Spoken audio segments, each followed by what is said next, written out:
Thank you very much. Good morning, everybody. I've got good afternoon on here, but I can stick with that. I'm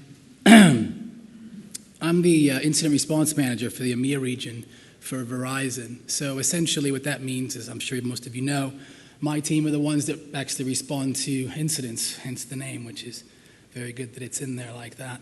I've been in forensics for over 12 years. Actually, on the train up here today, I realized that 12 years yesterday is when I started in forensics, and some of you may know the company that I started with is Vogon, which is was a data recovery company that's no longer in existence these days. My background covers everything from criminal investigations, which is murder, fraud, indecent images of children, all that stuff, into intellectual property theft, and through to data breaches, which I do now, including payment card industry stuff. Just a little bit of background on the DBIR. It's got 70 organizations that contribute data to it, which we think is very, very good because, you know, it's not just Verizon data, it's not tunnel vision. We get it from lots of different agencies. And these include IR teams, CSERTs, government agencies, insurance companies, and even law firms. It covers almost 80,000 security incidents and over 2,000 confirmed data breaches. There are 61 countries that we receive data from. This is slightly less than last year, but we don't really know why that happened. But we anticipate that it will continue to grow, and hopefully one day we'll get information from all countries. There's a lot of information in the data breach investigation report. If you haven't downloaded it and read it, I would highly recommend that you do that. We don't have enough time today to go through everything that it covers, but we'll try to hit on some high points as we go through the presentation. And, you know, we wouldn't be able to do it without all the agencies that contribute data, and some of you are in here have done that, and, you know, we'll do that in the future, so I thank you for that. Right, so this slide surprises some people. Some people aren't surprised by it at all. Phishing remains a serious threat. We found that old techniques still pose a big risk. And phishing remains very, very popular, and it's a very, very popular way to gain credentials. And our data suggests that such attacks could actually be becoming more effective. 23% of recipients opened phishing messages, and 11% clicked on attachments. It actually gets worse. On average, it's just 82 seconds before a phishing campaign gets its first click. We also found that phishing campaigns have evolved to include the installation of malware as the second stage of attack. For the past 2 years, 2/3 of incidents within the cyber-espionage incident pattern have featured phishing.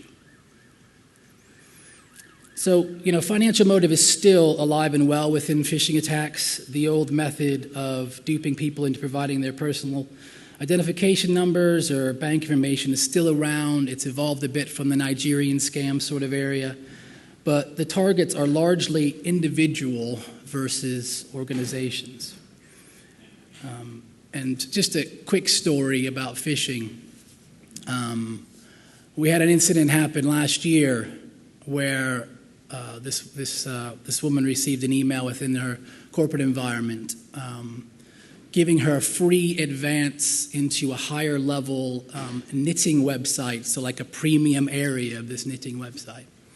And this woman loved knitting. That was like her whole background. She absolutely adored it. So she clicked the email, downloaded malware, did all this stuff. And once we did the investigation and we found out where it came from and it got back to this email, the funny part about that is that she was the security awareness trainer for that organization. Very large organization as well. But it just goes to show that people are willing to, the bad guys are willing to put the work in to find out about, you know, what your likes are. So we can all get tunnel vision. We see something and we think this is too good to be true. We should really step back and go, it's too good to be true. But in reality, we don't. You know, people click, click, click, click. So the general areas of focus within phishing, things that we kind of recommend are, better email filtering before messages arrive in the user inboxes, developing and executing and engaging and thorough security awareness program, improving detection and response capabilities. A lot of this stuff we will talk about a little bit more as we go forward later in the presentation. So, common vulnerabilities, they dominate. We saw more than 7 million vulnerabilities exploited in 2014. Now, I should put a slight rider on this. Okay, these vulnerabilities, this number of vulnerabilities comes from vulnerability scanning software and hash values and stuff. So an incident happens, we run a vulnerability scanner across the network and we identify these various vulnerabilities. Doesn't necessarily mean that that one vulnerability was how they got into the environment. However, we can see that there are millions and millions and millions, and there are a top 10 that accounted for 97% of the attacks. And we also found more vulnerabilities dating back to 2007 than from any other year since. And most attacks exploited vulnerabilities where a patch has been available for months or even years. So obviously, it's important to maintain your patches and to get those going. Even the old ones, which I think we talk about a little bit on this slide. And this just kind of gives you the overview. So the bottom portion of the slide is, the CVE, and the top portion is where the year the CVE was published, that were the number of exploits for those CVEs were published. So you can see 2007 is quite a high number of CVEs published that were still exploitable when we were doing our scans. This strongly suggests that patch deployment strategy focusing on coverage and consistency is far more effective at preventing data breaches than fire drills attempting to patch particular systems as soon as patches are released. The tally of really old CVEs suggests that any vulnerability management program should include broad coverage of the oldies but goodies. Prioritization will definitely help from a risk-cutting perspective, but beyond the top 10 are 7 million other exploitable vulnerabilities that need to be written down. If a vulnerability gets a cool name in the media, it probably falls into this critical vulnerability label. We always say that when we're giving breaches. If you see something on the news when they don't normally talk about this stuff, that's the kind of stuff that obviously we're all in this industry, so we know we need to make sure we're covered. And especially, if you're running a network, you don't want to be the one who's in the news about receiving a breach, because that wouldn't be good for any of us.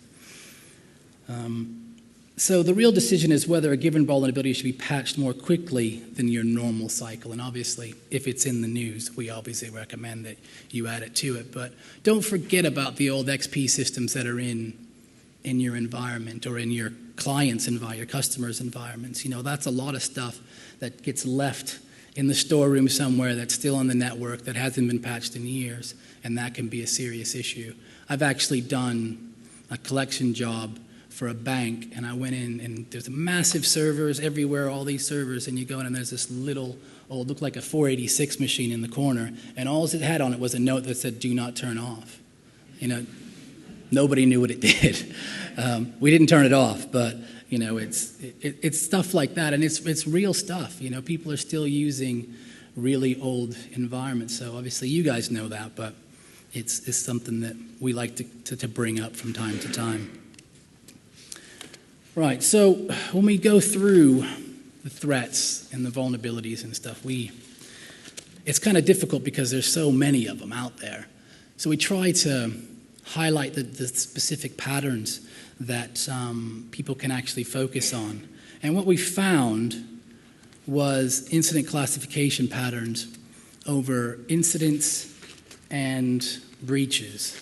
So we can narrow them down. And they did this last year in the DBIR, and we looked at it again this year, and it still followed on those same patterns. So you've got the top 9, the nefarious 9, whatever you want to call it. And just whilst I'm talking about this quickly, just to give you our definition of incidents versus breaches, because I know some people use them interchangeably. An incident for us is compromise confidentiality, integrity available of any asset, and a breach results in a disclosure or potential exposure of data. So that's like somebody's actually seen your data. That's when we consider it a breach. Our framework will help people to identify the biggest threats they face and prioritize their security investments. And each industry, we've broken it down, and I will go through that, and a couple of other slides, has got a top 3 so that people can actually focus. You can't all focus. You can't just say that's the only 3 we're going to deal with, but, and I'll cover that a little bit. But, you can have more of a focus on those sort of areas, and that helps people to do that. And that, when you're going to your CEO and you're asking for money, these are the ones, and this is why we do the DBIR, so people have that information, and we hope it's written at a level that obviously we all understand, but that other people can understand as well. So while the threats against us are vast and appear to be varied and ever-changing, the reality is that they're not really. We've looked at data over the past few years, and it seems like it is a lot of the same stuff over and over and over again. But the common denominator across the top 4 patterns, accounting for nearly 90% of all incidents, people. The interface between the chair and the keyboard, whatever you want to call it, people are the weakest link, and that's how people get in. And we're all people, so we're all responsible for that. So stuff like training does help. And we've got some quotes in the DBIR from various organizations, and if we can focus on training, we think we can narrow down some of the people things, and you can actually make people more of be your defenders, letting you know when things are actually happening. So, like I've said, when I give these briefings, generally they're to specific industries or to specific customers and that kind of stuff. So what I've done is broken this down into telecommunications. It's the top level industry for kind of our industry, just to kind of give you an example of what threats we face within our industries. So each industry has its own threat profile. Understanding the main risks facing your industry enables you to make a better informed decision about how to build your defenses. And the good news is that most industries, the majority of incidents are covered by just 3 of the 9 patterns.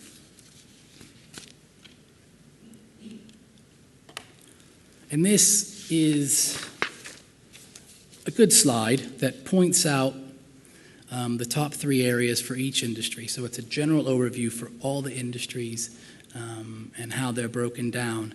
And you can see each one up there, I'm talking to myself. Each one up there is broken down. And if you can see the bars within the blocks, they're kind of difficult to see on the slide, but if you download the DBIR, you get a better understanding of it. Those are the previous 3 years for each one of those blocks within that industry.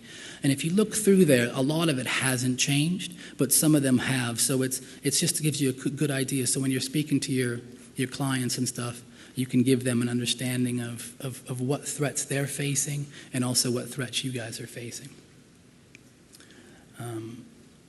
So yeah, that's that slide. So this is the telecommunications pattern. And you can see that the top 3 within telecommunications is denial of service, which you kind of would expect, everything else, which is always my favorite when that ends up in a slide, because you always get 20 questions about everything else. The answer to everything else is it is just everything else. Anything that doesn't fall within these 9 patterns is everything else. And also crimeware. And then when you get into breaches, it goes into cyber-espionage, crimeware, and web apps. So it gets a little bit more focused in the telecommunications side of things. So these are the 3 areas when I speak to a client that's within this industry.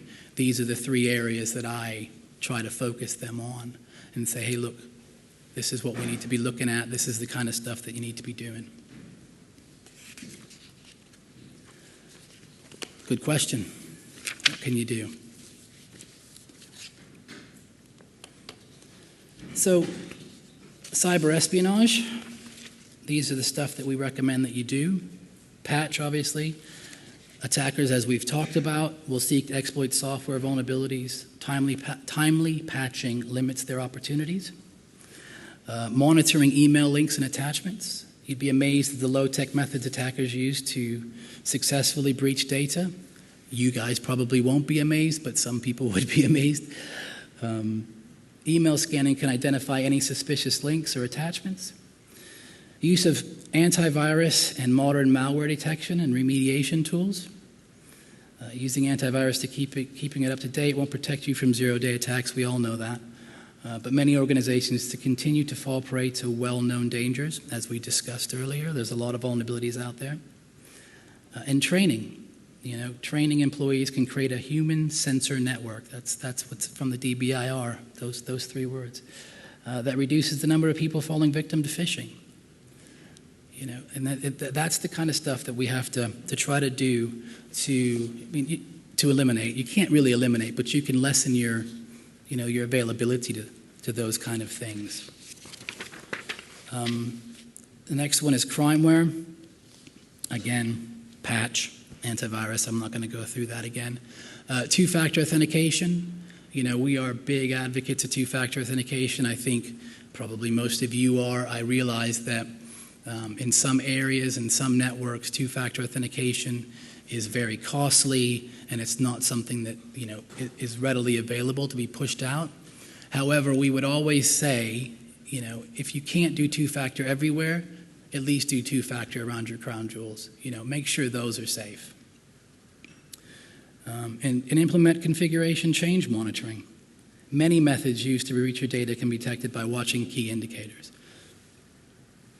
These are all things that, again, help with the crimeware side of things.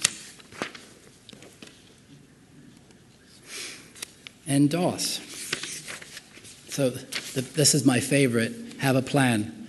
Should have a plan for everything, obviously, but have a mitigation plan. Ensure your policies include dealing with larger attacks and brief key operating staff on the best course of action should an incident occur. Have a solid strategy that details what your organization should do in the event that your initial anti-DOS service fails. Make sure it works. Practice. We talk about plans in a lot of different areas. We assist clients with writing IR plans, with helping them with the DOS plans and stuff like that. And the one thing that we always push is once you've got it in place, you need to practice it, because if you've got a bad plan in place, when it happens, it's going to just be worse. It's not going to do you any good. So we always recommend practicing these things at least annually, and then also when you have major changes within the organization. And separate data. That's a big thing. We all, I've come into networks where globally anybody could get anywhere. It's just absolutely crazy, like nothing was separate. Everything was all just completely an open network. And then, obviously I've seen good networks where everything is segregated. If you don't need access to something, you don't get access to it. You can't even touch it, There's actual air in between that kind of stuff. All right, so the next slide is questions. So we've run through this pretty quick, but I just want to go over just one thing real quick. Is just mobiles. There's some stats on mobiles within the DBIR that I didn't put in here. And what we're seeing within what we're getting reported is that mobiles aren't a massive threat right now, today. Obviously Verizon are a mobile provider in the States, so we've got access to a lot of good information from them. And what they are reporting is that Android wins. Android is the only one that is actually seeing proper malware being installed on it, so really they lose. Most of the iOS stuff is bad Android apps trying to be installed on there, So just to give you a general update on the mobiles. We are seeing more stuff in the news today about mobile breaches, but when we talk about specific stats, we're getting reports of 100 a week out of tens of millions Android smartphones in the States.